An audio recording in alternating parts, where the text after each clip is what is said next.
Welcome to the Tipping Point Show. I'm Jimmy Evans. I'm so glad that you've joined me today. I've got a really good program for you today. I'm talking about, is this the last pope? Is St. Francis the last pope? And I'll tell you in just a minute why many believe that.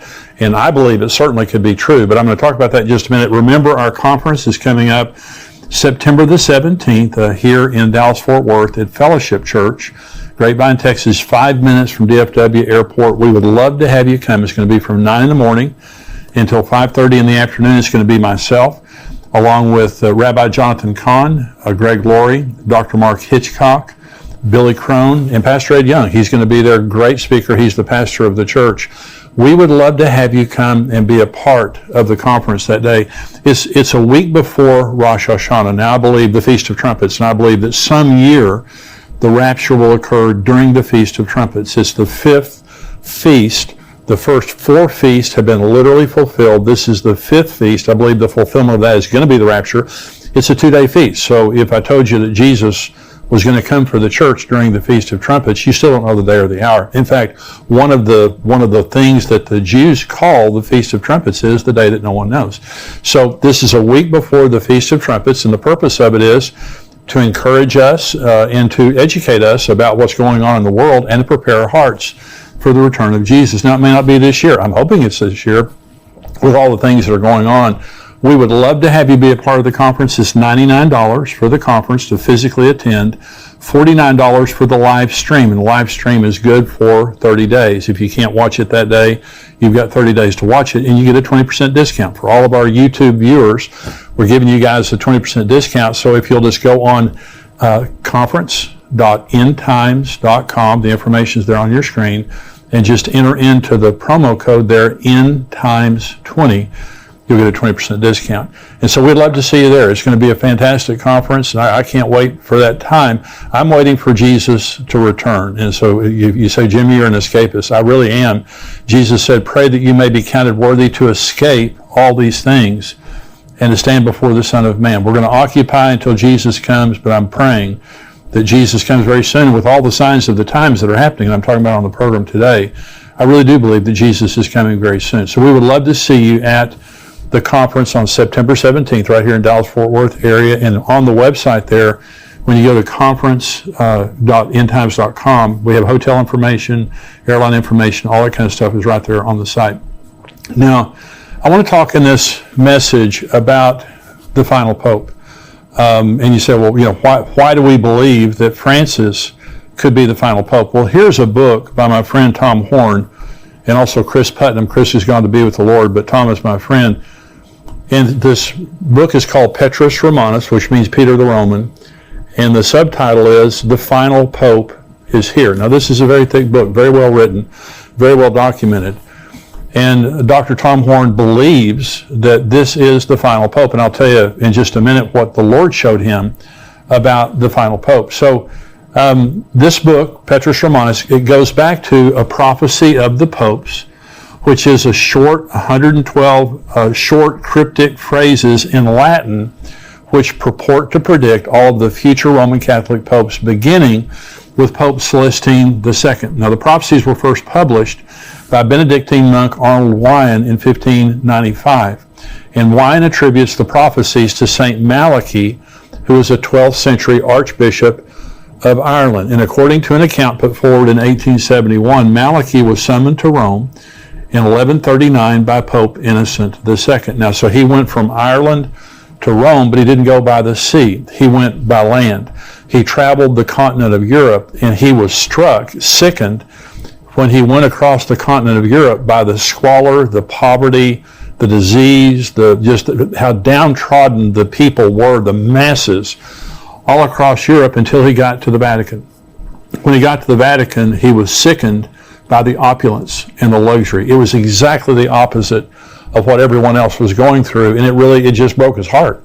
And so while he was there, he purportedly experienced a vision, and in the vision he saw 112 future popes, which he recorded as a sequence of cryptic phrases.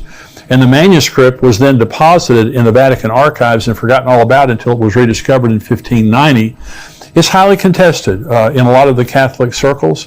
A lot of people believe that it's a forgery. They don't believe it's true. They contest, by the way, that the prophecies of the popes before 1590 are more accurate than those after 1590. What they're saying is, somebody doctored the thing up.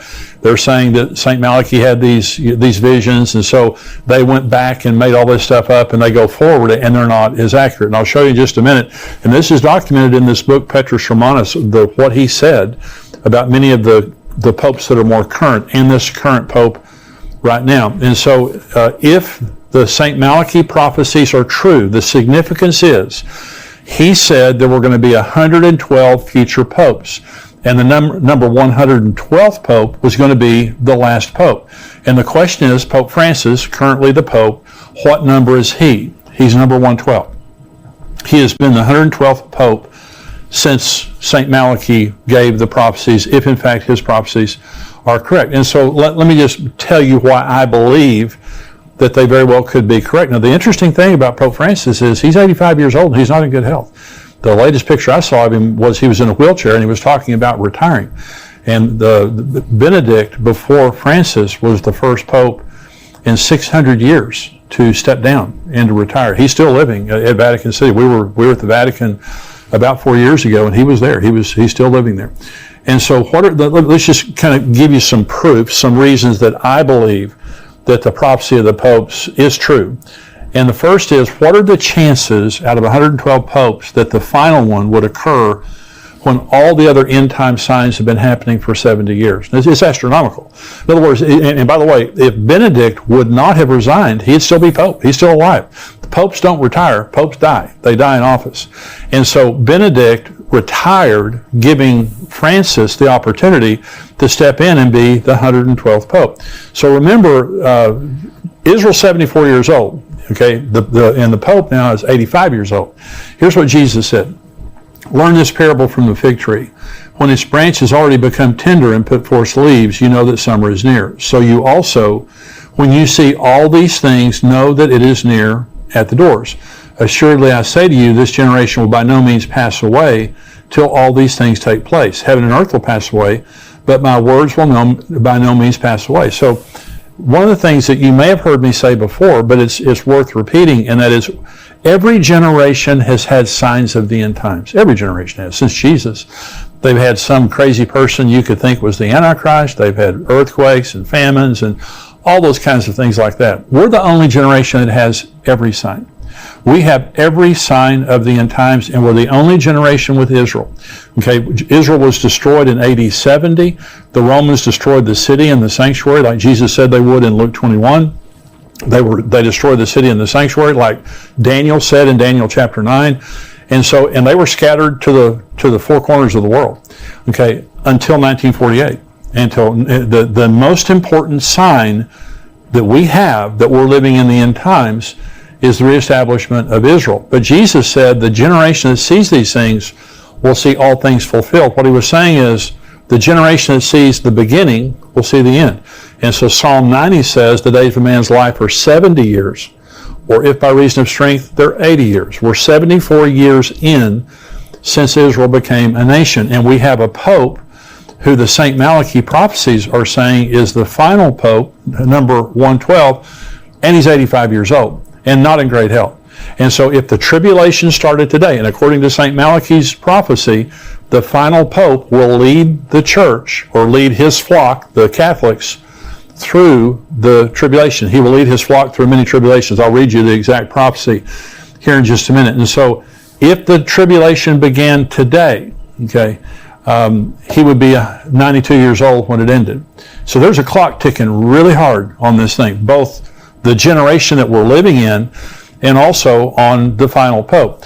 And so we're living in a world where we're seeing all the end time signs coming true. And if they haven't come true, they're about to come true. They're happening right before our eyes. They're unfolding before our eyes. Jesus said there'd be wars and rumors of wars. Look at what's happening in the world right now.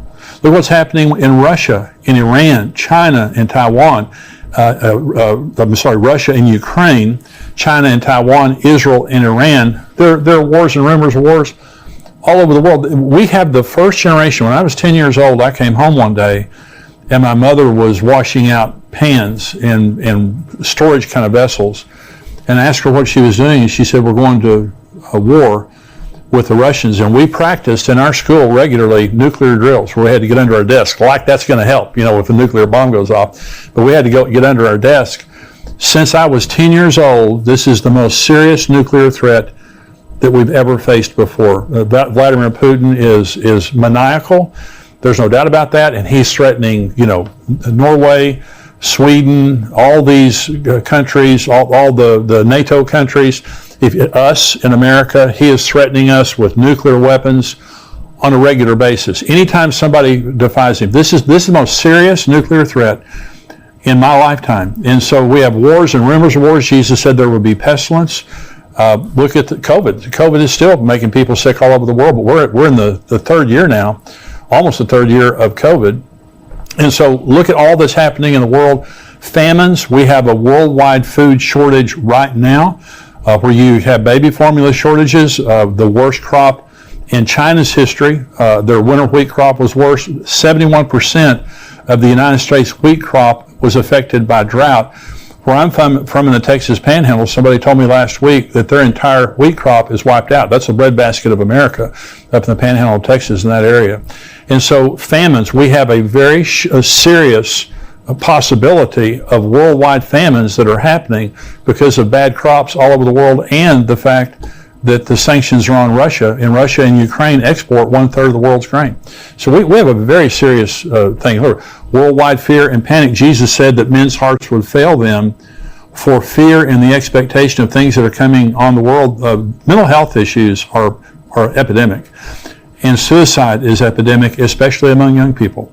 There are a lot of people killing themselves, and this is what Jesus said would happen because of just the oppression of the things that are happening, multiple things that are happening. People would just lose heart. Worldwide anti-Semitism. One of the things that has to happen for the end to happen is the whole world has to hate Israel, because the last scene of human history is Armageddon, when all the world marches against Israel. And by the way, right now, and I was telling you last week that President Biden wants a two-state solution for Israel. He's going to Jerusalem next month in July. He'll be the first president ever to visit East Jerusalem. He will visit it without any Israelis with him.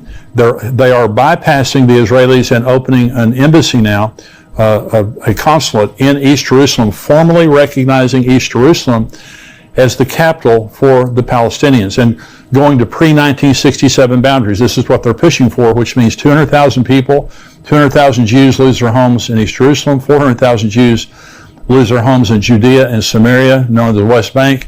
They also lose the Golan Heights. It's not going to happen. And so anti-Semitism is rising all over the world. In Israel, in the United Nations Human Rights Council, the only standing agenda item is Israel.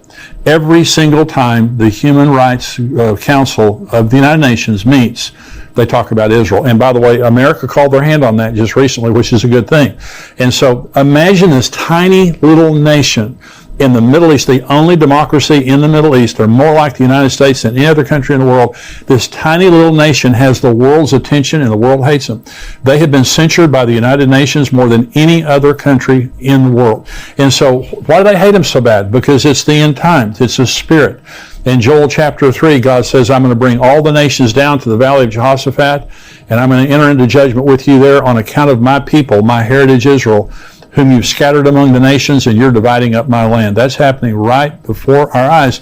So we have the 112th Pope in office, the last Pope. He's old. He can't live very much longer. He's old. And so we see all these end-time signs taking place, the Gog-Magog war. Ezekiel 38 and 39. Look what's happening right now with Russia, Iran, Turkey, Syria. They're all on the northern border of Israel. Israel bombed the airport, the Damascus airport, just a few days ago. They bombed the tower, the runways, and they bombed all the cargo that had come in from Iran. And yesterday, Israel warned Syria that if they don't stop allowing the Iranians to fly weapons in there, they're going to start bombing his palaces. This is a big deal. And so I'm just saying, signs in the sun, moon, and stars, you go through all the things that are happening in the world right now. It's what Jesus said would happen. It's what the Bible said would happen in the end of time. And we just happen to have the 112th Pope. in office right now. And so I'm saying that's one reason that I believe that it's true. Now, if he dies or if he retires, well, it's going to put that to bed real quick. If you have 113th Pope, well, that does away with all the conjecture right there. But for right now, we have number 112 in office. This book, Petrus Romanus, they talk about in the book, they document all the things that different popes that St. Malachy said about different popes. Let me read you just one of these. This is Pope Benedict XV. And from 1914 to 1922, he was the pope.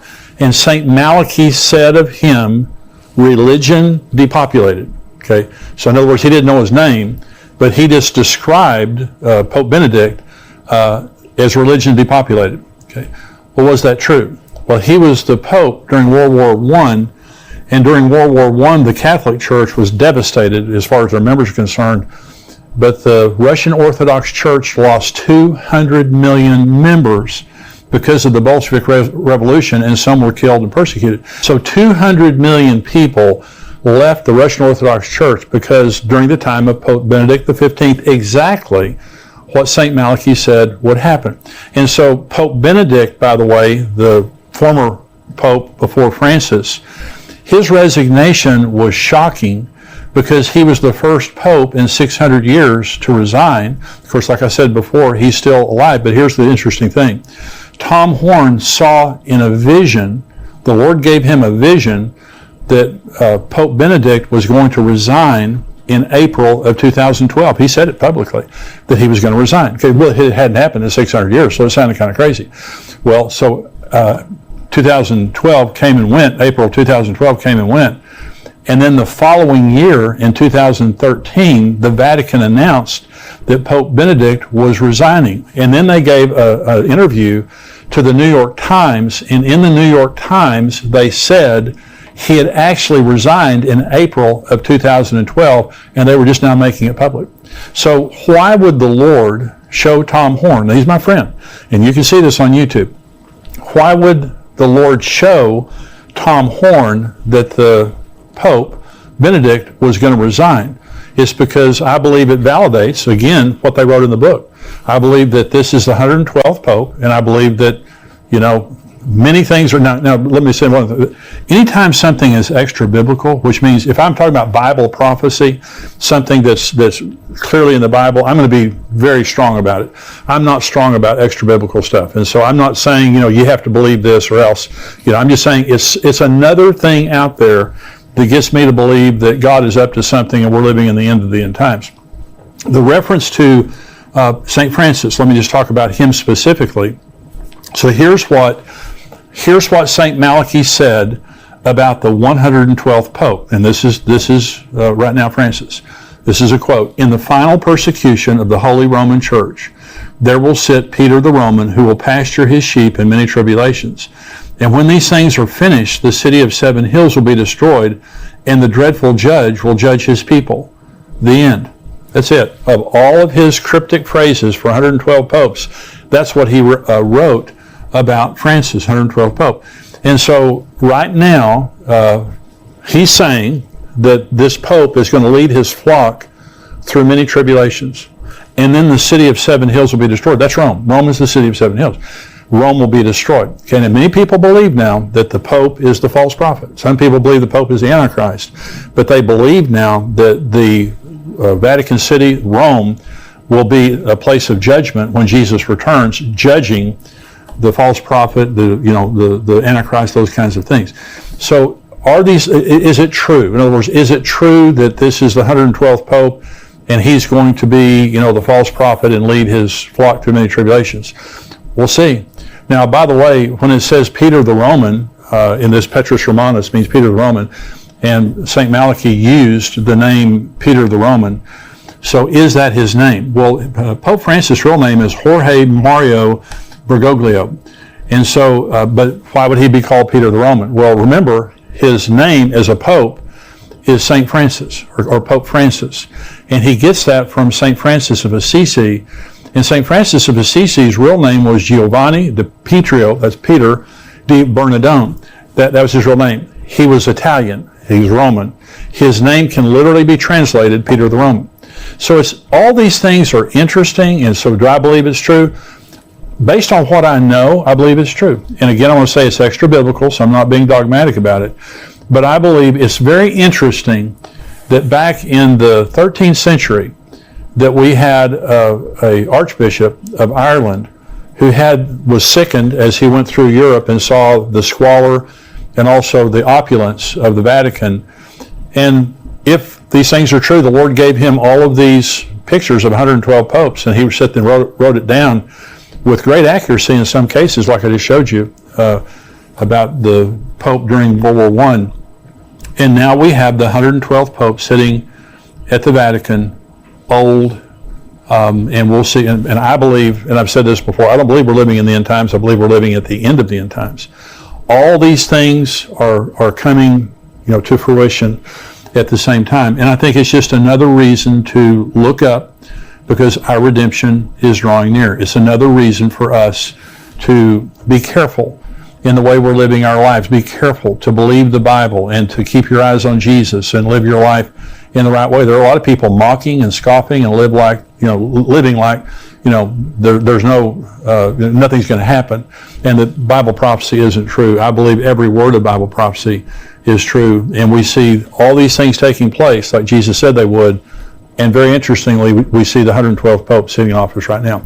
I hope that this has been a blessing to you. Now, those of you who are watching on YouTube, hey, be sure and subscribe to our YouTube channel and like this so that everything we have coming out, you'll be able to see it as it comes out. Also, endtimes.com, I'm going to continue on now with this podcast.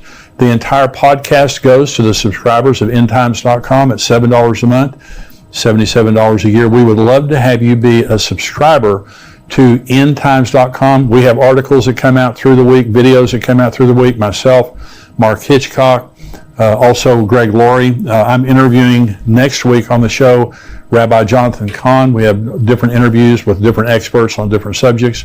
We would love to have you be a subscriber to endtimes.com. Thank you for joining me today. God bless you. I want to thank you for watching this Tipping Point clip. And I want you to subscribe to the channel. I want you, if you're not a subscriber, go ahead and click subscribe there. And thank you for watching and subscribing. I want you to join our Tipping Point community at endtimes.com. For $7 a month, you can subscribe, and you have a 7-day free trial. So if you just want to check it out for 7 days, go on endtimes.com, check us out for 7 days, but I can promise you, you're going to love the content. You're going to be getting the Tipping Point show, the full show, every single week, as well as articles and video content from great teachers like Greg Laurie and Mark Hitchcock, and of course myself. Be sure to subscribe to be notified when we release more videos like this. God bless you.